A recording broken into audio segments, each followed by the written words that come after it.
Steve Mason, thank you very much for joining me today. Hi, it's my pleasure. Thank you for inviting me. I'm really excited to have this conversation. Your work has been really important to a lot of my work when I was doing my PhD, and I'll tell you a little bit more about that later on. But first, I want to introduce what we're going to talk about today. We're going to talk about Josephus. And I got this book. I didn't know, you told me this is 45 years old. Is that right? Actually, I miscalculated. Math is not my strong suit. It's, I think, 35 years old. 35. Okay. When you said 45, I was like, wow. But this is Josephus in the New Testament. It's a fantastic guide. And there's something you say at the beginning of this book. And you say essentially a lot of Bible scholars, clergy have a copy of Josephus sitting somewhere on their shelf that's never actually opened. And this is my copy of Josephus that sits on my shelf and is never actually open. Everyone knows that they should know something about him. Everyone feels, often will quote him or something, but I think he's really misunderstood. And what we're going to do today is try to do a really good overview for people listening on who Josephus was, what he wrote, how it relates as well to those who are interested in studying, for example, the New Testament. So that's what we're going to cover. I'm hoping maybe we could start by doing a little bit of an introduction to who Josephus was, his life and career, like a little bit of a bio, as it were, of Josephus. Can you talk about him a little bit? I probably can. Yeah. The problem is, how little to say. So I want to be very brief, but one kind of very important point that I'd like to make before I rattle off sort of what I think is, the big hits of Josephus' life is I would encourage our audience here not therefore to try to put him in a box of some kind. It's a curious thing to me, Chris, that with our own lives, we know how complicated we are. And Josephus' career has always been, until quite recently, in the past 30, 40 years, when people have delved more deeply, has always been defined in some way. He was a traitor. He was a sellout to the Romans. But this all arises from, just shoddy kind of more image making rather than even reading carefully what he wrote. So with that caveat, if people will bear with me and understand that what I'm saying now is not to say, okay, this is who he was, but to give some jumping off points that are pretty much agreed on in his life. Okay. So born in 37 CE, he tells us that later on, no reason to lie about it. The year of Gaius Caligula's accession as emperor. So that makes him a contemporary of the gospel writers and other important figures in early Christianity.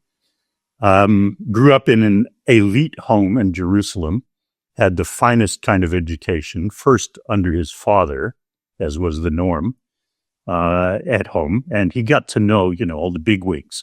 So later in his life, he will even mention his father's friends and his friends and people who told him stuff. But these are among the chief priests.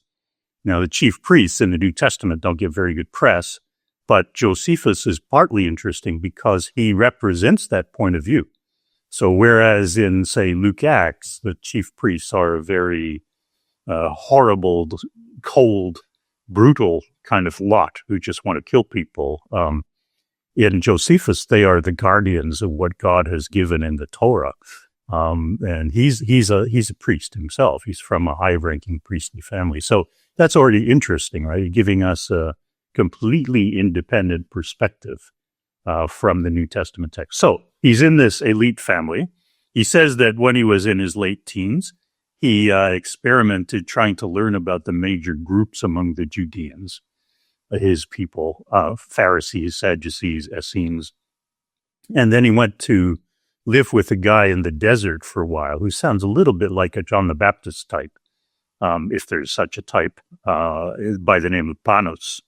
And he, in the ancient world, philosophy was not like it is in university today. Philosophical schools emphasized how to deal with life in a very practical sense. And so he talks about how tough it was, how tough his teacher was, requiring them to eat only sort of organic food that grew by itself and taking cold baths twice a day. And, it's really physical rigor. That's what it meant to live a philosophical life. It was a very, Spartan, simple, free of any luxury, free of any, temptations, anything like that. So he says, once I got that out of my system, then I was ready to enter public life. And I did that at age 19. And I returned to Jerusalem, to the polis where I belonged. And I began to take on public responsibilities. Then he says, next thing he mentions is that at age 26, already, he was sent on a mission from Jerusalem to Rome. So the big shots in Jerusalem said, we need you to go to Nero's court in Rome and try to free some of our fellow priests who have been held there, he says, on a trifling charge. So we have no idea why they were being kept in Rome. But anyway, he went. And fascinatingly, he says that the way he got to actually get these guys released was he maneuvered through a Judean who was in the entertainment business. And then he happened to be a favorite of Nero's. And so this guy got him access to Nero's court, but he didn't see Nero necessarily. He saw Nero's wife, Poppaea Sabina. And Poppaea Sabina was favorable to the Judeans. And so she, he claims, sent him away with his friends back to Jerusalem and with some gifts and hugs and kisses and that sort of thing. Then the next thing we hear, he says that when he gets back to Jerusalem, and we're now talking 65 CE, there are eruptions and upsets going around in the city. Now, according to Josephus, the Romans and the Judeans have always gotten along pretty well ever since the beginning. So right from the Hasmonean time through King Herod was like best buddies with the Emperor Augustus. They were the closest friends on earth. And then the Roman governors after that were, by and large, very considerate of the Judeans and tried to conciliate them like they did all other subject peoples to work with them. But in the mid-60s, he says, Nero's man, Gessius Florus, who was the governor then in Jerusalem and Caesarea, he was fulfilling Nero's mandate to raise as much money as possible. So he was actually beginning to raid the temple in Jerusalem for funds for Nero. And this got the backs up of everybody, of course. And because he was using the auxiliary army as his muscle to do this, people were pretty helpless. So some of them began to arm themselves and try to fight back and say, no, you're not, raiding our sacred temple. As you can imagine in the world today, I mean, look at the, Aqsa Mosque, for example, in Jerusalem as a sacred site. This is a flashpoint of, who's stepping in there and who's doing what. So you can imagine back in the ancient world with the temple, this was really, really a sore spot. So people are getting very upset. And Josephus sees this as the beginning of really serious problems, because if it keeps escalating, even though it's a local problem, it's not anti-Roman feeling. It's a local issue, but it could explode because the Romans can't tolerate anybody, pushing back against their power. So it does escalate. And Josephus says he was sent up to Galilee to try to, he gives two completely different accounts. And this is one of the charming things about Josephus and frustrating for historians. He gives two completely different accounts of why he went to Galilee. In the war, I'll mention his writings in a second. In the war, he says, I was sent as a general to train 100,000 soldiers in case the Romans came from the north. This is highly improbable, especially the description of the training that he gives. He trained them in Roman legionary kind of maneuvers, column maneuvers, and all this kind of thing. And then he says only 60,000 graduated from his program. That's in war. But in his autobiography, written a decade and a half later, he says, I was sent with 2 other priests to calm everybody down and advise them to wait and see what the Romans did.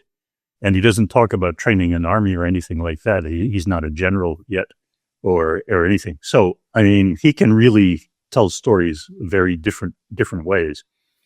So I can't tell you at this moment what the truth is. So in any case, what is clear in both accounts is that after a little while, so he went up there at the end of 66 CE, And by the spring of 67, the Romans had arrived. I'm skipping over a lot of history here because I want to No, focus that's on yeah, Josephus. yeah. But the Romans had arrived in the person of Vespasian. So Vespasian is the Roman general that Nero sent to calm everything or to quiet Jerusalem, because he's been getting feedback from his governor, Gessius Florus, that the Judeans are in a state of revolt against his effort to extract money. So he sends Vespasian to calm everything down and subjugate whoever needs subjugating. So Vespasian arrives with his son Titus and a large army of about 60,000, anchored in several legions. And they start meandering around Galilee in the first place. And Galilee readily submits to them. The leaders of the Galileans, Judean leaders in Galilee, go out to meet Vespasian. Say, we don't want any trouble. So Vespasian puts a garrison already in Sepphoris, the main city, at their request. Now, that's important because Josephus is up there wondering what to do. And he says, I wrote back to Jerusalem saying, hey, guys, if you want me to fight the Romans somehow, please send an army. Well, that's not going to happen because his army, his alleged army, the one he trained, vanishes, he says, as soon before the Romans even... Those 60,000 people just disappeared. They just disappeared. They could not be found anywhere. So he says to Jerusalem, have you got another army you can send up here? If not, if you want me to make terms or just, capitulate, tell me. So anyway, he beetles off to Tiberias, which is not, Tiberias is a little lakeside city that is in the territory of King Agrippa II. It's not even, it's not on Vespasian's agenda. It's not on his itinerary because he's advancing from the north, but he's going to just go straight down into Judea. So this is in his ally. His ally is King Agrippa II, a great-grandson of Herod the Great, who is escorting him. He's with Vespasian. So again, you see the Judean elite and the Romans are on the same page. They're working together. So Josephus beetles off to Tiberias, the cafes of Tiberias, on the lakeside, thinking he'll just stay out of harm's way.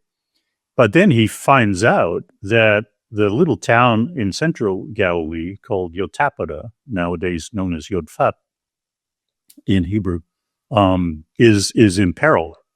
And we won't, there's no time to get into why it might be in peril, but what is clearly happening is that it's on the Romans' radar and Vespasian may be about to attack it. So Josephus, and this is actually quite an important point, Josephus is the only guy we know about in the entire story of the war. Now, it's his story, granted, but it seems plausible in general, and I could say why later. He's the only guy we know about who actually ran towards the fire. He moved from Tiberias to Jotapata. And probably he did that thinking, he's already done this diplomatic mission to Rome, right? So he probably went there thinking, I can work something out with these Romans and with King Agrippa, and, we'll get this all settled, but doesn't work. And he says quite disarmingly, honestly, he says, or with seeming honesty, he says, when it didn't work, I decided I better hightail it out of there because I didn't want to die for no reason in Jotapata. What a waste of my life, right? So he said, I tried to leave and I tried to tell them, hey, if I go away, the Romans will chase me and you guys will be safe. But they didn't buy it. And they said, no, it's the other way around. As long as you're with us, we have some hope. Whereas if you leave, we're toast. So anyway, take that for what it's worth. Then he just talks about how he did everything he could to try to stall the Romans, but the town was overwhelmed and he ended up surrendering to them. This is another flashpoint in his autobiography because that's where people say, well, he was a coward or a traitor of some kind. I don't understand that logic. What else was he going to do? Kill himself? I don't know. What are the options when the Romans have overrun the town? So anyway, he does surrender and he goes into Roman custody for 2 years. So this is now mid-67, around July 1st of 67. He's in Roman chains and he is released only 2 years later. And that's when Vespasian decides to bid for supreme power. So Nero dies in 68, and then 3 emperors succeed him in rapid succession, Galba, Otto, and Vitellius. And he really, Vespasian, the great general out here in the east, really doesn't like this other general, Vitellius, from the west, who has become emperor. And his soldiers also don't like that their guy, Vespasian, is stewing out here in the east, while the other soldier's guy, Vitellius, has become emperor. And they think Vespasian would become a better emperor. So they press him to become, to make a bid for emperor, and he does. And he finds Josephus very useful for this as his eastern prisoner. First of all, he can give them intelligence, and he can help them get around the country. But also, there's this story Josephus tells that when he was first arrested, he says that Vespasian was all set to send him back to Nero as a captured nobleman, and he persuaded him not to.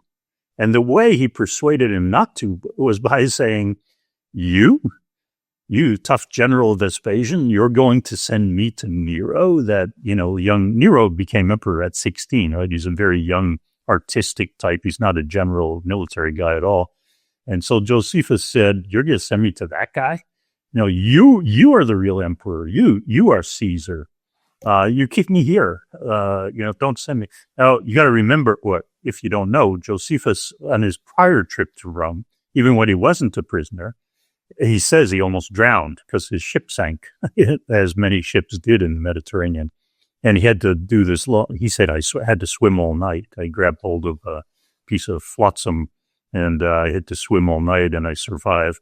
So he wasn't keen to travel back to Rome, especially as a prisoner being sent to Nero.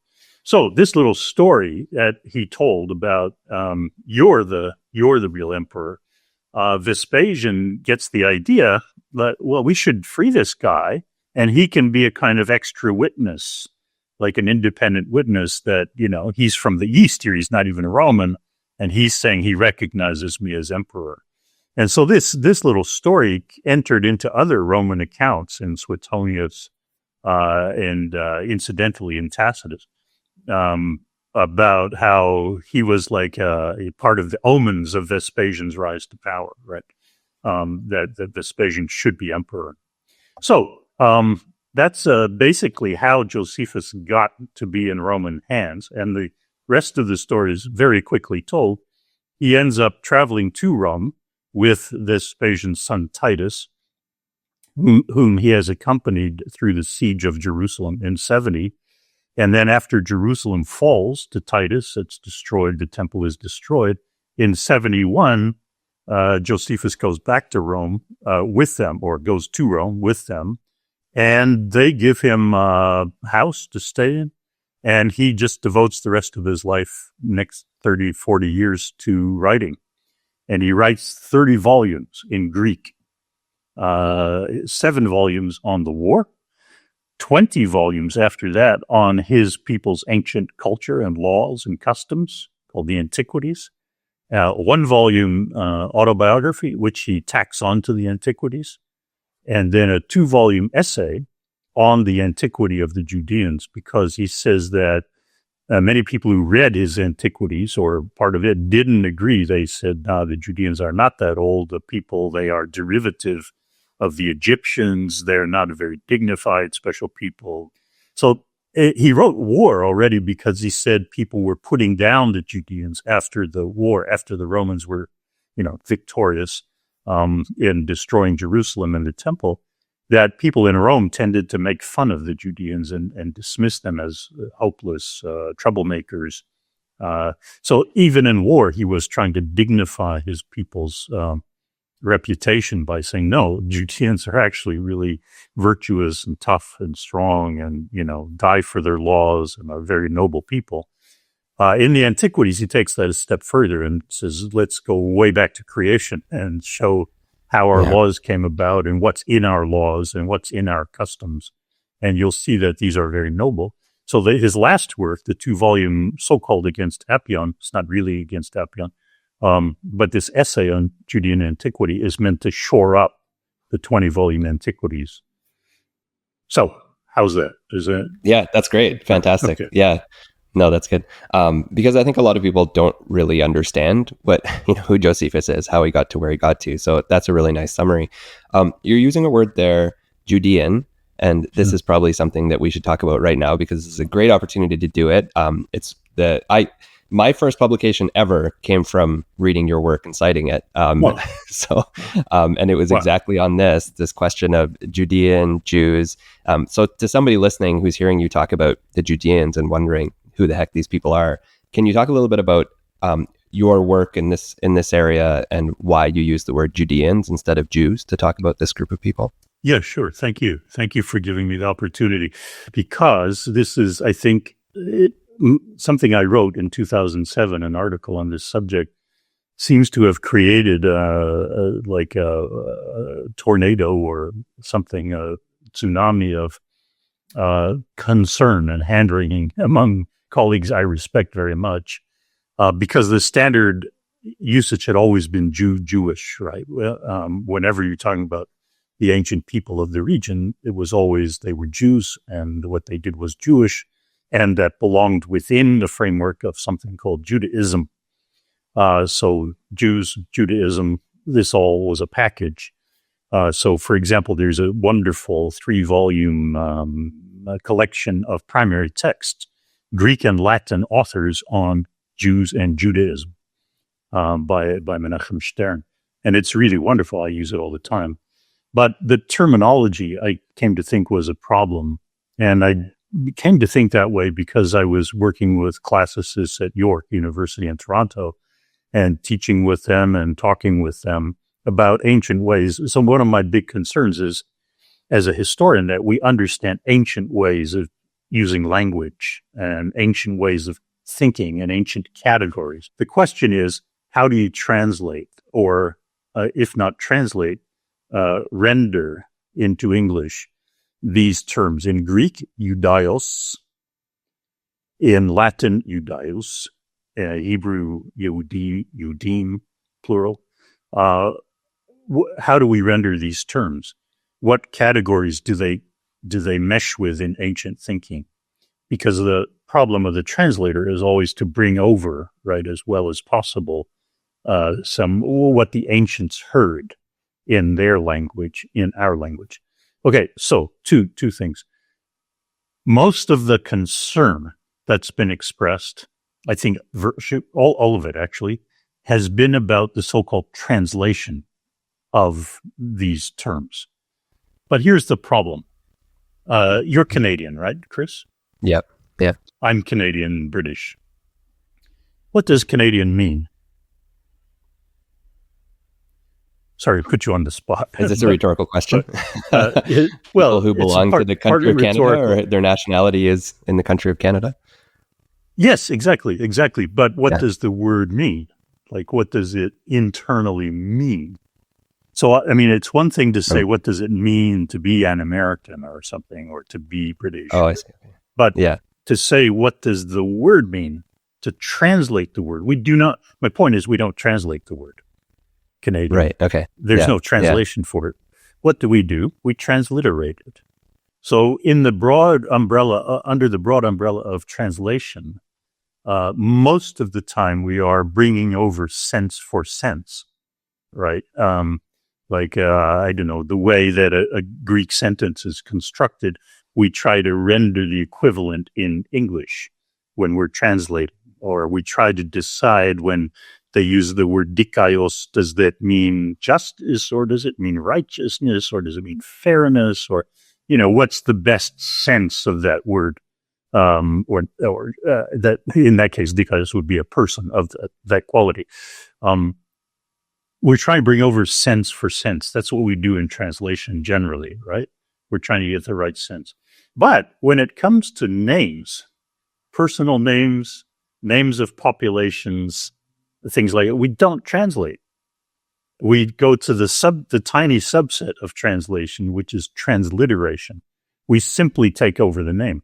We don't inquire into what it means. What does Egyptian mean? Who knows? But it's Egyptians, right? It's enough to say these are Egyptians or Scythians or Romans or Idumeans or Galileans or Syrians or whatever. These are all just names of populations. Scythians, we do not translate them. We just transliterate them. So why are these people called Idumeans, or why are these people called Scythians or whatever? But that doesn't affect anybody's use of the term. So what I mean is that when I was reading Strabo, the geographer, say book 16, if any viewers want to look it up and see what I'm talking about, or Josephus, or Philo, or Tacitus, or anybody talking about these regions, they mention all these groups together. But when you read down the list, you see like Egyptians, Syrians, Idumeans, Ascalonites, whatever. And then only with this Judeo, you see a switch, Jews, not Judeans. But why? Because the word Judea in Greek is Judaia. And the personal form of that is Judaios and Judaioe. So quite clearly, it does mean Judean. There's no way around that. Nobody can really argue with that. It does mean Judean. Now the question is, well, yeah, but what does Judean mean? And so many scholars have said, yeah, but at a certain point, it becomes more of a religious term.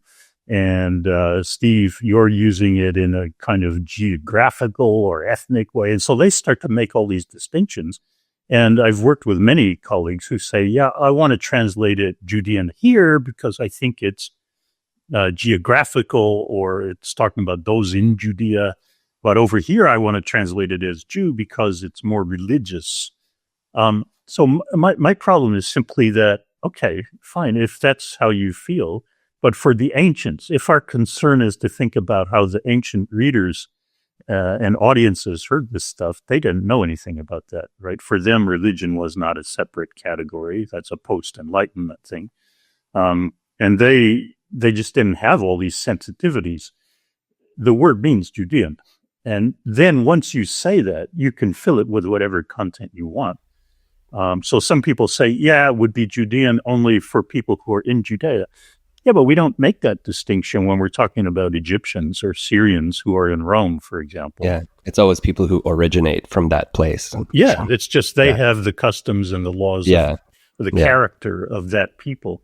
My publication on it, my first ever publication when I was a grad student, I wrote a paper on this because I was really into papyrology. And I was reading this collection of Jewish papyri, quote unquote, from a guy named Victor Cherikover, and he had a few other people help him as well. But I came across this interesting group of people whose names all have like Sambath or sounds like Sabbath almost in their names. Yeah. And these all make it into one of the volumes of these Jewish papyri, but they make it in with all this interesting commentary by the editors as to whether or not these people were Jewish, because we're using the word Jewish, right? Right. So what I realized when I was reading this is that the editors would basically look and say like, oh, well, they pay the pig tax, for example. Therefore, this person's not Jewish because they're paying the pig tax. Right. And what I argued in the paper is not whether they were or they aren't, because I don't even know if we can know. But the point is, when you start from a religious designation and you're testing the things people are doing by religious categories, you come to a different estimation of these people than if you're testing this as an ethnic group. Because as a religious group, you're saying, well, they wouldn't do X thing because it violates the religion. Right. But you can still presumably be a Judaios and maybe pay a pig tax somewhere, whatever moral question we might have about that, we have to put aside because it's not really relevant anyway. So that's an excellent example. And we actually have several clear cases. Well, one of the ways that people often hear about Josephus first is because Josephus may or may not talk about Jesus. And maybe we can talk a little bit about this issue. I can actually read it. I grabbed the text. So if you want to know what Josephus says about Jesus and you open up a book of Josephus like I have here, this is what you would probably find in the average English translation, maybe with some notes, but you can talk about the notes. So it says something like, about this time there lived Jesus, a wise man, if indeed one ought to call him a man. for he was one who performed surprising deeds and was a teacher of such people as accept the truth gladly. He won over many Jews and many of the Greeks. He was the Christ. And when, upon the accusation of the principal men among us, Pilate had condemned him to a cross, those who had first come to love him did not cease. He appeared to them, spending a third day restored to life, for the prophets of God had foretold these things, and 1,000 other marvels about him. And the tribe of the Christians, so called after him, has still to this day not disappeared. Now, this is interesting because this is this historian who apparently said something about Jesus, but anybody, even with a remote hint of historical curiosity, might wonder why this Judeos, this historian, is writing so admirably about Jesus. Can you talk about the problem that this gives us, both with like how we approach Josephus for history and what this actually says about the historical Jesus? Yeah, sure. I'd be glad to. In fact, there's a brand new book out by an author named Thomas Schmidt, who has taken this issue up again. Before I get to that, I should note that back in 1860, the University of Berlin's theological faculty held an essay competition in Latin, to write your essay in Latin in those days, about whether this passage was authentically Josephus or not. And the guy who won the competition, Ernst Gerlach, then translated his submission into German. So those of us who don't read Latin so well in volume can more easily read it. And he published it in 1863. So he made the case against authenticity, saying Josephus couldn't have written this because he was a Judeos who, not only that, but had a certain view of the future. So what he did was he investigated Josephus' view of prophecy, biblical prophecy, and found that he's really expecting a Judean ruler in the future to come, who will be like a political ruler in the standard messianic way. So he couldn't have written. Means that word Christos is like the anointed one. That's the title, and he wouldn't have given that to Jesus, basically. Precisely.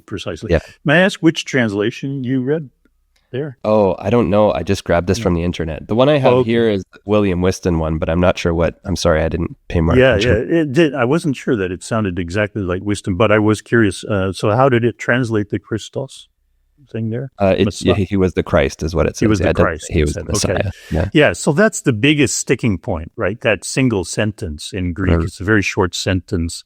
Houtos en Christos. He was Christ. He was the Christ. So that's a real puzzle. If Josephus wrote it, it's not just that he's a Judean, but just the simple way of writing. That's not how Josephus normally writes. If he says that someone had a name, like a proper name, he will give the name, a certain, like the passage says, there was a certain Jesus, right? That's his name. Yeah. But then for a nickname or, cognomen or agnomen, an added name, he would say he was known as, or he was called, or people called him, or he had this, this nickname. So it's just very strange in many ways.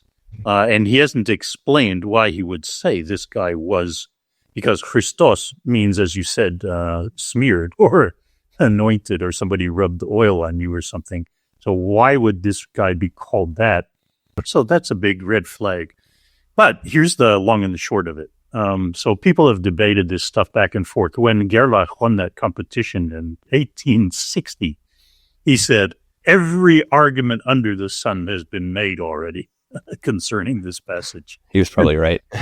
Yeah, but he was a bit premature, right? Because scores and scores of books and articles have appeared since 1860. And the latest one is this one by Tom Schmidt. So he does all this kind of sophisticated analysis. And by the end of it, I think you have to think it's more likely that Josephus wrote this than that he didn't. In general, not every single bit of it, but at least, much of it. And the other big factor, and for me this is quite important, is that in Antiquities 20 later on, he talks about this high priest named Ananus II, and he says he got into trouble because when the governor was away, he executed illegally a bunch of his enemies. And then Josephus says, among these victims of this illegal executor, high priest, was the brother of the Jesus known as Christos. Oh, and his name was James or Jacob.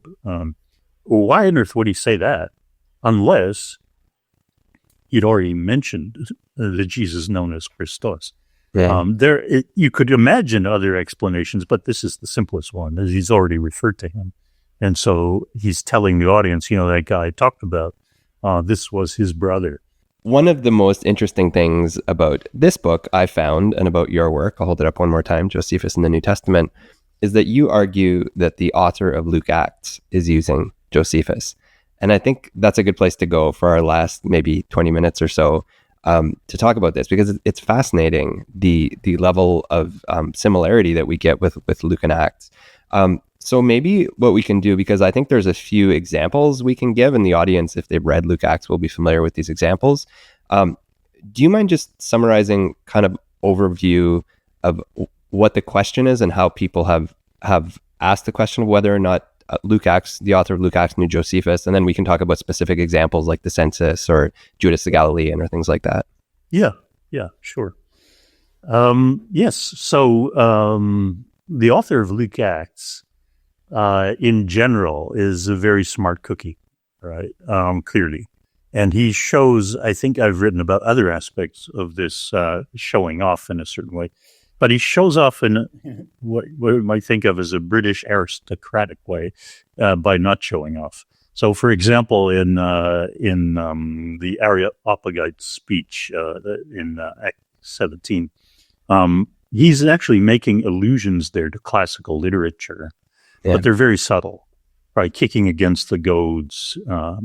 He's making allusions like this to classical literature, which are very subtle, but they have a powerful meaning. And also when he deals with Agrippa II and Berenike at the trial of Paul, he seems to be tapping deeper wells of knowledge that he doesn't exploit. He doesn't lay out in full. So all I mean to say in a general way, first of all, is he's a very smart guy. I think that, in Acts 27, Acts 28, you've got all this famous, or Acts 27, all this sailing technology and terminology, right?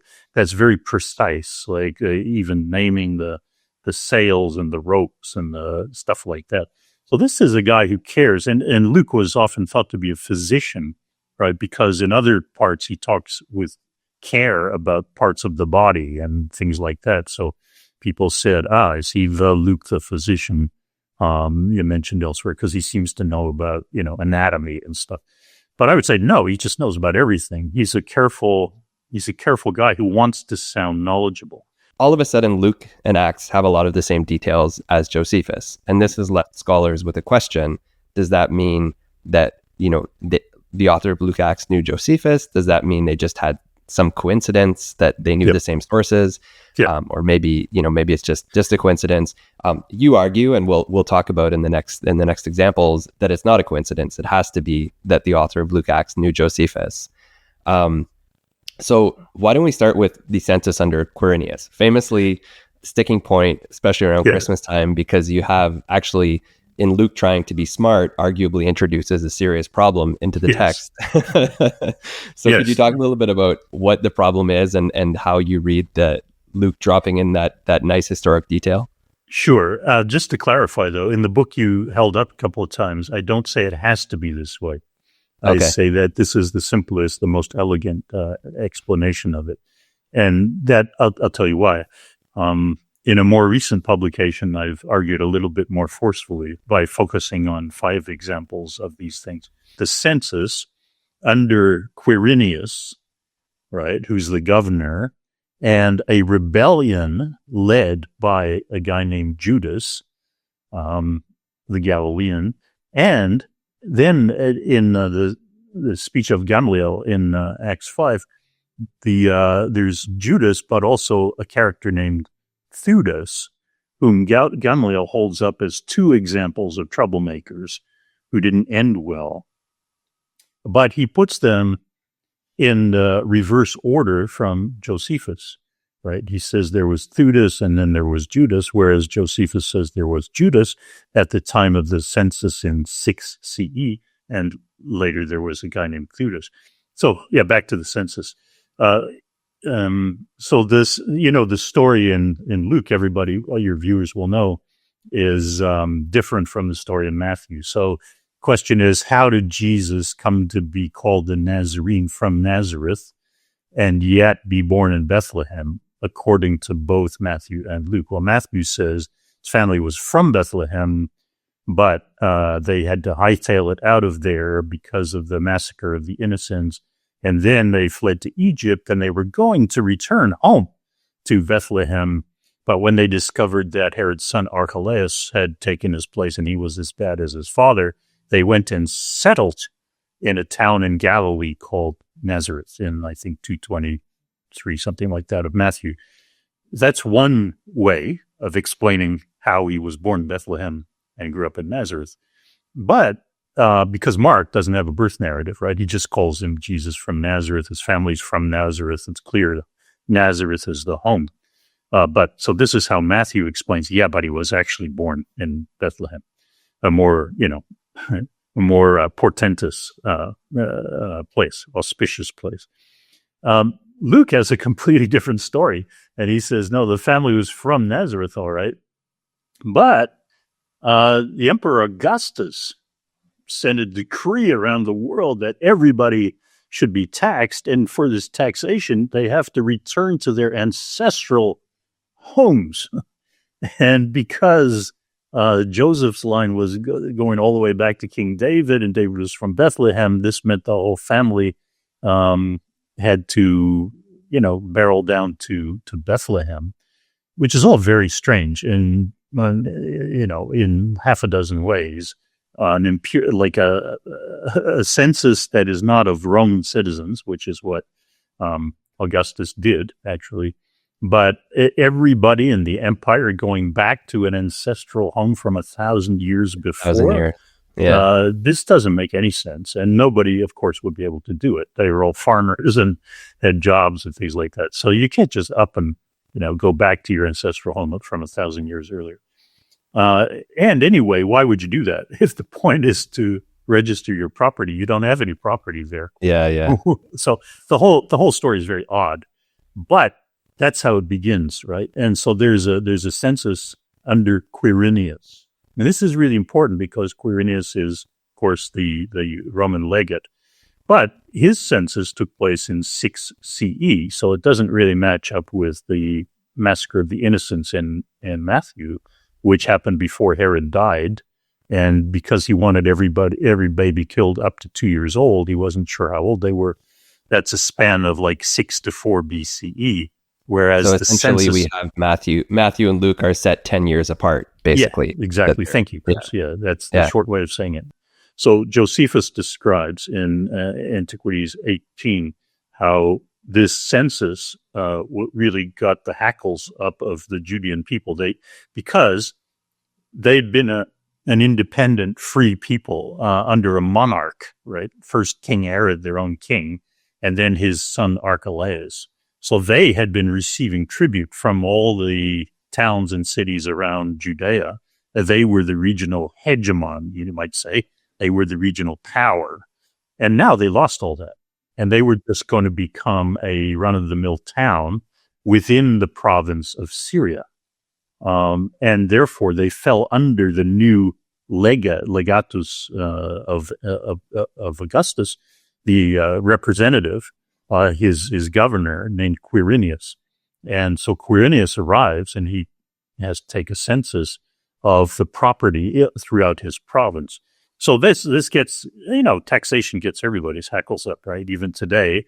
And especially you don't want cops or soldiers rummaging around your property to figure out, what you owe. That's really going to annoy people. And it did. Then Josephus says, and the high priest, Joazar, managed to calm everybody down. This is Josephus now, not Luke.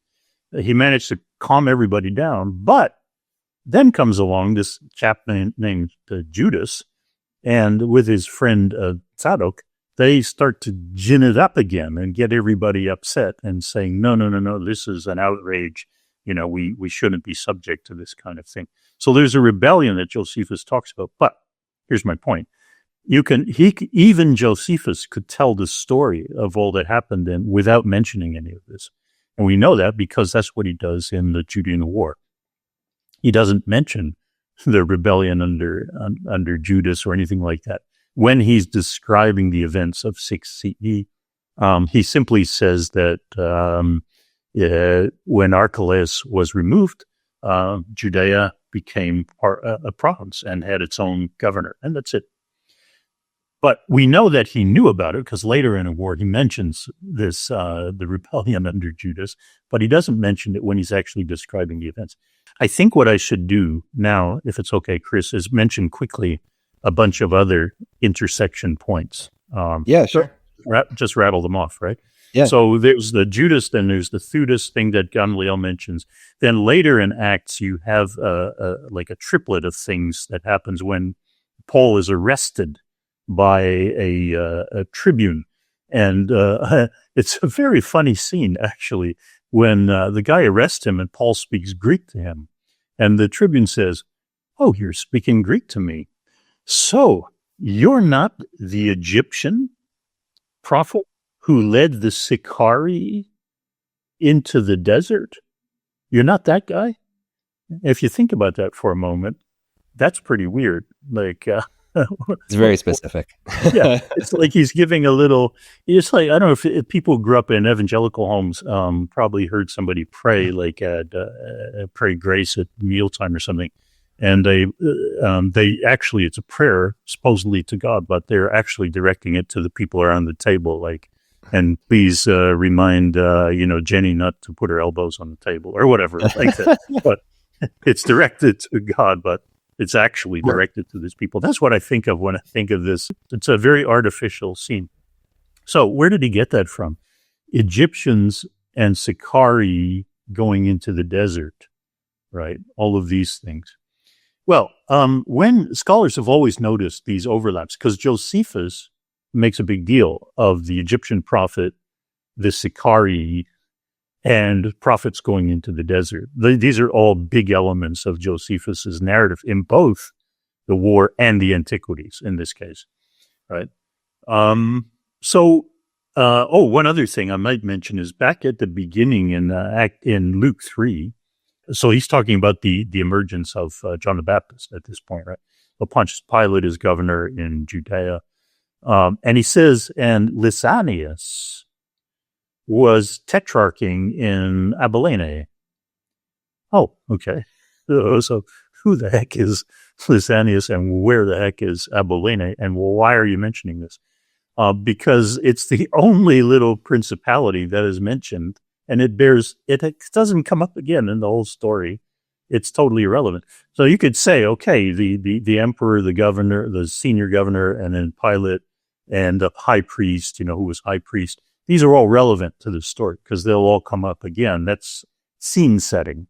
But why mention this guy, Lysanias? And anyway, so there are all these overlaps that are big in Josephus, but not in Acts. They're kind of passing comments in Acts, sort of these historical reference points. The author saying, "See, I know, like tapestries on the wall or something." Just I know about this region, little drops. Yeah. Which the audience of Acts presumably knows nothing about, right? They have no idea what's going on here, but all they know is, hey, this guy knows his stuff. He can mention names of very specific groups and people, right? Okay. So this has been observed forever, right? Anybody who's read Josephus and read Luke Acts says, hey, that's very interesting that they have these intersections of material. How do you explain them? It's the good question you asked. Well, the standard explanation was always they must be using common sources. Why? Because if the author of Luke and Acts was borrowing from Josephus, he would have followed Josephus because these things don't actually work. What Acts is saying, right, don't work. So, for example, the Judas Theudas switch, right? That doesn't work. That doesn't agree with Josephus. So why wouldn't he have put Theudas before Judas? Or pardon me, he did put him before. Why wouldn't he put him after, like in Josephus? Or why would he bring the Sicarii and the Egyptian together? Josephus mentions them separately, and going into the desert. Now, in Josephus, Sicarii, so this is a Latin term, right, that he takes over into Greek. And he's the only known author, Greek author we have who does that. Sicarius is a big Latin term. It's really important in Latin, in Rome, because to be a Sicarius was to be a knife assassin, a murderer who used a concealed blade under your cloak, and you go into a busy, either you go into a busy area where lots of people are around and you just stab somebody and kind of walk away, and say, oh, look at that, what happened there? This person fell. Or you are like a trusted attendant in somebody's house, and you take a concealed weapon into the bedroom and dispatch the person, right? And then you go walking out and say, I don't know who did that. We don't know.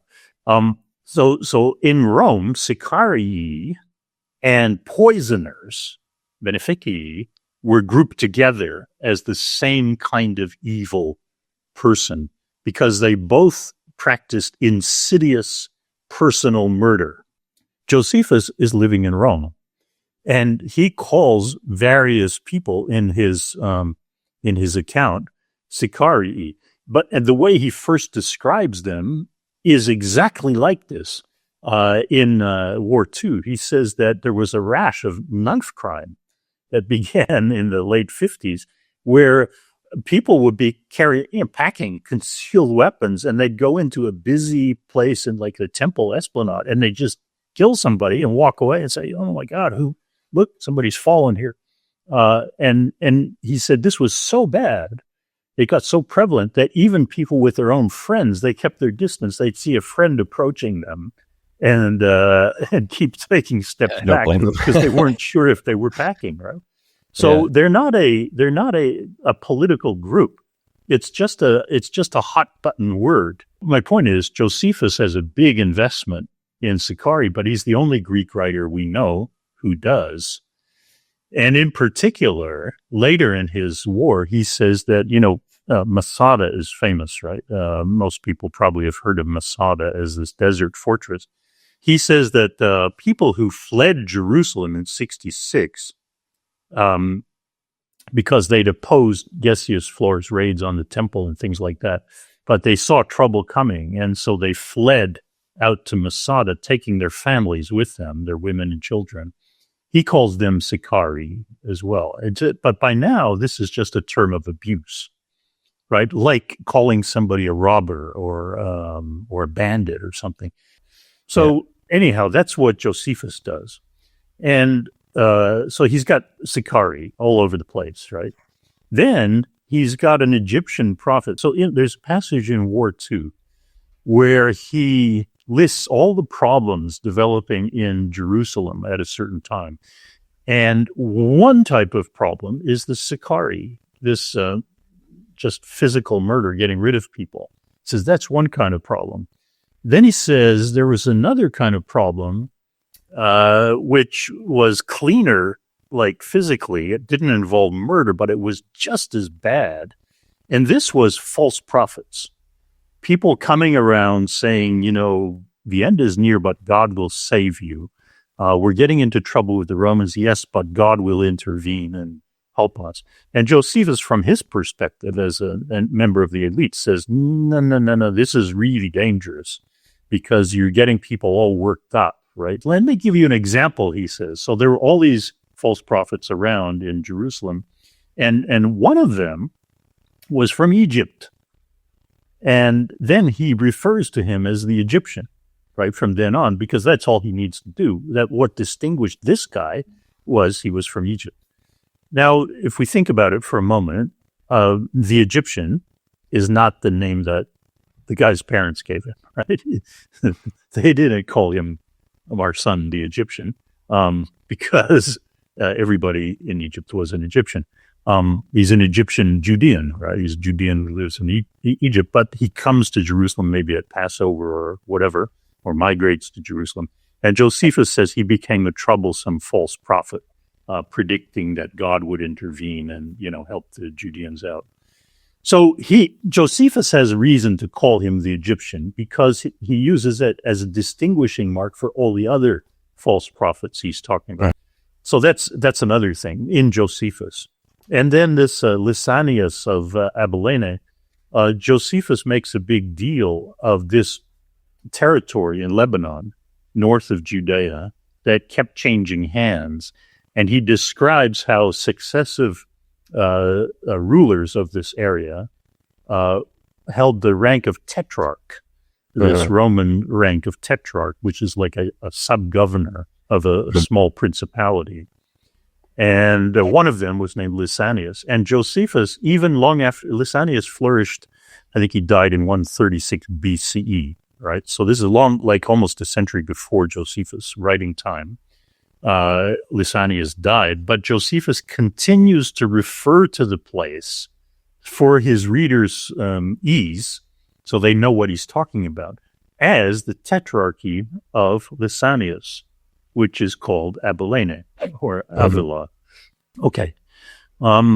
So we've got Sicarii, the Egyptian prophet. We've got Lysanias, tetrarchy. I'll mention one other thing, maybe.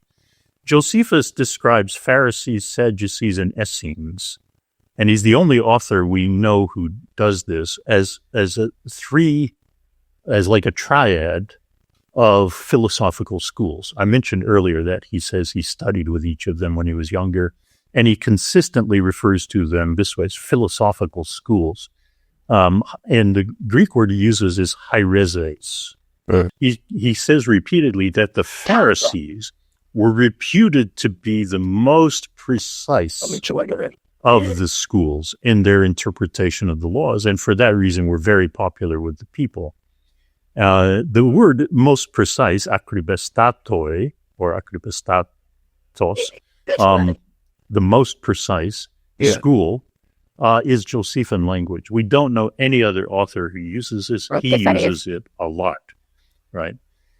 And he makes this distinction between the Pharisees. So he, as belonging to the upper priests, he doesn't like the Pharisees at all, because he looks down on them as a group that has hijacked the teaching of the law from the chief priests, and they are popular. He says they're very popular with the masses.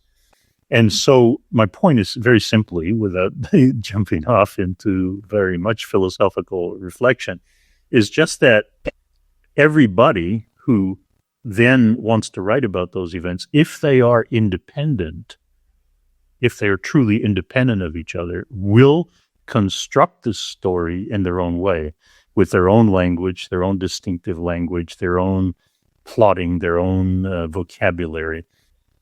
And especially if that vocabulary belongs to one of the sources, that is, it is native, it is at home, it fits in that person's, lexicon and worldview.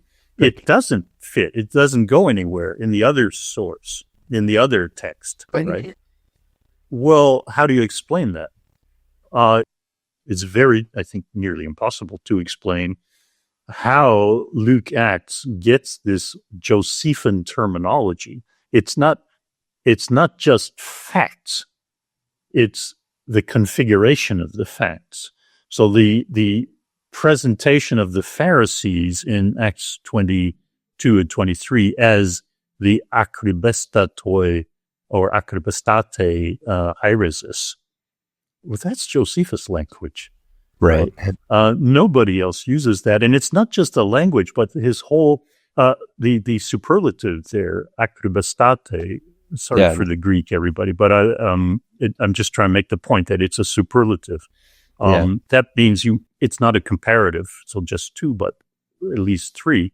Josephus is the only one that talks about three schools, right? So this reflects his vision of things, right? It doesn't reflect Luke Acts' vision of things because he doesn't mention Essenes, the other, like the third party in Yeah. this Yeah. school system. And Yeah. he doesn't take a dig at the Pharisees. In fact, he's writing from the opposite end.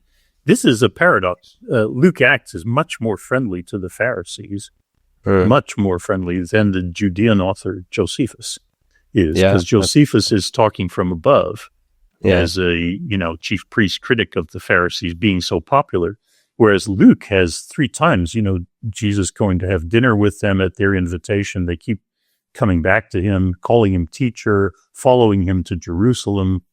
And then Gamaliel in Acts 5, saying, hey, back off, telling the chief priests, back off these guys. Yeah.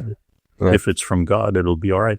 So this, all of this scenario is not just the akribastate, hieresis, that kind of Greek language, but also the whole structure of the thing, that the chief priests are up here and the Pharisees are the real deal among the people, which Luke Acts adopts. That's also Josephus, right? The Pharisees are extremely popular with the people. Now, the Egyptian and the Egyptian leading Sicarii into the desert makes absolutely no sense, right? As a proposition. As a historical, yeah. Yeah. First of all, he had a name. So why is Acts also calling him the Egyptian? We saw Josephus had a perfectly good reason to do that. The author of Acts does not. He should know his name if he's an independent source, or if he's getting from an independent source, or even use another descriptor or something. Like yes, exactly. Yeah. And second, leading the Sicarii. Well, as it happens, in Josephus, the Egyptian prophet and the Sicarii are right next to each other in Josephus' account. So it's pretty easy to figure out that, they got the intermingled, and the author, who's just either maybe just remembering what he heard from or read from Josephus or whatever, he's mushed them together. That's a pretty easy thing to imagine, but it just doesn't make any sense in terms of Josephus's account, right? Yeah. And then going into the desert, this is the Sicarii have no point going to the desert. They can't do their thing in the desert. What to be a Sicarii is, you need to have there's nobody to stab in the desert, right? So but the prophets go into the desert, right? And Josephus's Sicarii go into the desert because that's where Masada is. But this is his term of abuse, political abuse for these people he doesn't like who go to Masada. It's not that they are actually practicing Sicarii when they go into the desert. Yeah. Right. So all of these things, they bear the hallmarks of Josephus's narrative lexicon and choice of language. They don't fit with Luke Acts anywhere, but except that he pulled them out of the air. So what is his source? Well, it's either Josephus or someone who wrote exactly like Josephus. Yeah, and use this and the principle of economy says we should prefer the former. So let me state these back to you just to make sure I've understood them, and for the benefit of those listening as well. In addition to these crossovers of language, which you've talked about, the historical details that Luke Acts uses to frame, let's take these one at a time. So first of all, we have a census of Quirinius, which Josephus uses as a census to kind of explain why there's this period of people who start to rebel and start to uprise. And it's like the beginning of the trouble for him almost that leads to the destruction of the temple. So Luke lifts this and makes this the beginning of his gospel in a way, and the beginning of this news about Jesus. Is that right? Like that's the crossover there, right? Yeah, and he doesn't need to. And we know that one could describe the birth of Jesus without all that, because Matthew does. Matthew doesn't make any reference to any of this stuff, right? So we know for sure that one can tell the story without mentioning any of this, but Luke does mention it. Yeah. Yes, he does. Okay. The second thing, you have this random detail dropped in to set the time frame at the beginning of Luke, that this is when Lysanias is the tetrarch in Abilene. And this is like me like giving a history of France and like saying like this all happened when, so and so was viceroy in Austria or something. Like it's really I don't think I realized this and I looked it up where it is on the map, of course, too. This is nowhere near Judea. This is just Luke showing off essentially that he knows this detail, but he uses it wrong because it seems that the only instance we know of this tetrarch lived 150 years essentially before the birth of Jesus. Is that right? Yeah, well, it could be that there was another guy named Lysanias at the time, and we don't know who that was. But what's clear is the famous one died in, I think, 130, or died in, that 130 or 50? 36. Yeah, sorry, 30, it wasn't 50. It was 50. No, right? it should be 36 years, 36 BCE, I think.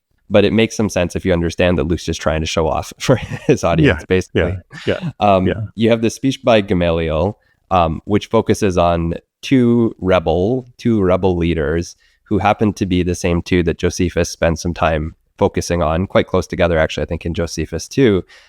This is Judas the Galilean and Theudas, who actually live like 40, 50 years apart from each other, but both have similar kind of idea. Like they're both trying to lead people to uprise against the Romans. Gamaliel famously, in the speech in Acts, Gamaliel flips these around and gets the order of them wrong, but it is the same two people, and it's not hard to understand why somebody who either read Josephus a long time ago or maybe hasn't read it super carefully might mistake this order. Is that a fair assessment? Yes, and of course he has to flip them around because Theudas, Gamaliel is giving his speech before Theudas did his thing. Right. In Josephus. Yeah, I forgot about that. So he couldn't have put him after Judas. Because he's actually happened later. What you mentioned, I think, too, a second ago with regards to this Lysanias is exactly what we always get with these problems between Luke and Josephus, because there's always somebody who's going to say, well, maybe there was another one. Maybe there was another census. Maybe there was another Theudas. Maybe there was another Lysanias, the Tetrarch of Abilene, And the simplest explanation to explain this is just that Luke kind of messes them up a little bit. Not that there were all these duplicate historical figures who bore the same reference to earlier events or names or people, and we just don't know about them. Yeah, that's right. It's the same with the old style of whenever you see doublets in the Gospels, right? Things that appear one way here, like the cleansing of the temple is early in John and later in the Synoptics. So people said, once upon a time, they said, well, it must have done it twice. Right? It doesn't seem so likely. Okay, and then the final one, coming back to the Egyptian and the Sicarii, two things that Josephus mentions very close together, that there were a group of Sicarii, and by the way, not related, there was also this guy who was an Egyptian who led a revolution. And here in Acts, what do you get? Somebody saying to Paul, are you that Egyptian who led the Sicarii? So it's like the exact same lineup of things. And again, it looks like somebody who knows the reference in Josephus, maybe hasn't paid that close attention, or it's in his memory somewhere, but it's ironically the exact same two things. And he knows the guy is the Egyptian. And the whole thing about the Pharisees as well being the most accurate school. I think this is actually quite an important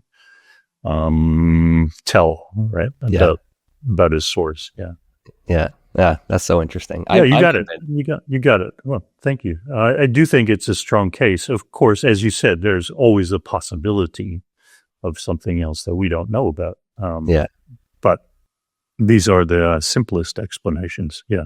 Maybe as we come to a close, I'm curious to know what advice you would have for somebody who wants to approach Josephus or learn a little bit more, or maybe how we use Josephus as historians. Just some reflections on your long career doing a lot of work on Josephus. What do we need to do better with Josephus? What do we need Josephus for? Yeah, I think this all just springs from my work as a historian. So how things began for me was I wanted to know what happened in the first century. I'm just fascinated by this period and thinking about historical method. How do you do history? Well, what struck me as the missing link is that people were reading Josephus and using him in very arbitrary ways. That's simply the point. They were grabbing him and saying, I think he means this. No, I think he means that. No, I think he means that. So my piece of advice would be that with all our sources, whether your interest is in Roman Judea, or your interest is in 15th century, Wittenberg in Germany, or 16th century, or 19th century Ottoman Empire, whatever it is, treat your sources carefully. So first of all, clarify what it is you want to do. If your interest is in this period that we work in, you're going to need languages, and you're going to need an introduction, a framework of understanding ancient society, rhetoric, culture, how these things work. Because it's never enough, of course, to just look at one thing and sort of stare at it and expect it to reveal all to you. You need a fancy word, dialectic, dialogue between the thing you're looking at and the environment. You need to keep testing ways of putting those things together, right? That's what historians have to do all the time, is try to figure, okay, I can see this thing because it survived, whether it's a text or a piece of architecture or an inscription or coins or whatever. I can see these things that survived, but to understand them and to position them, somehow I need a broader background. So I don't think I happen to work in Josephus and Roman Judea, but I think the principles are the same for everybody in every period. And you need to think about what your questions are, what really drives you, what you want to know, and then think about, well, how could I know? To what extent could I know? And the obvious way to begin testing is get to grips with the surviving evidence, which we're very fortunate to have for Roman Judea. It's frustrating as well as wonderful, is the works of Josephus. So if that's your interest and you want to get to know them, the best way to get to know them, the reason I wrote Josephus the New Testament, as you said right at the beginning, Chris, is because people were buying this thing as a doorstopper. And Hendrickson approached me because, for exactly this reason, I think I'm right in saying they'd sold 160,000 copies. They were, I think, either the first or one of the first to OCR, to scan and do OCR on the old Whiston text from 1737, the old translation, which was in the public domain. And then suddenly it just sold these gazillions of these things. And so it made sense to say, hey, if you just start reading Josephus, you're probably going to get lost pretty quickly with all the Eleazars and the Ananiases and whatnot. Because he's an ancient writer. He's writing for a different kind of audience. And he's personally present in Rome. He's probably reciting. He's probably actually talking to his audiences. So he's accompanying what he's saying with gestures and all that. And they build up a knowledge or rapport with him. All of that we don't have. So living in the 21st century now, it's useful to have some sort of orientation. If not mine, there are others, increasingly good ones available. There's an excellent volume edited by Honor Chapman. Yeah. But I would strongly suggest something like that as a, rather than just plunging in cold. And then you can disagree with these books, as you get to know Josephus, you can say, I have a different impression, but at least it's like map. It's like a map, right? It is. Yeah, that's a good way to put it. Yeah, for a lot of us, it's the kind of orientation we need before we dive in, and then we know where to start to. So this is Josephus and the New Testament. I'll leave a link to this below. I don't know if I have the most recent. This is the second edition. I'll link to that below, and I'll link to a few other resources on Josephus and some of your writings as well. Steve Mason, thank you so much for taking the time to chat with me about this today. Thank you for the opportunity. It's been really a delight, Chris. Absolutely. Enjoyed it.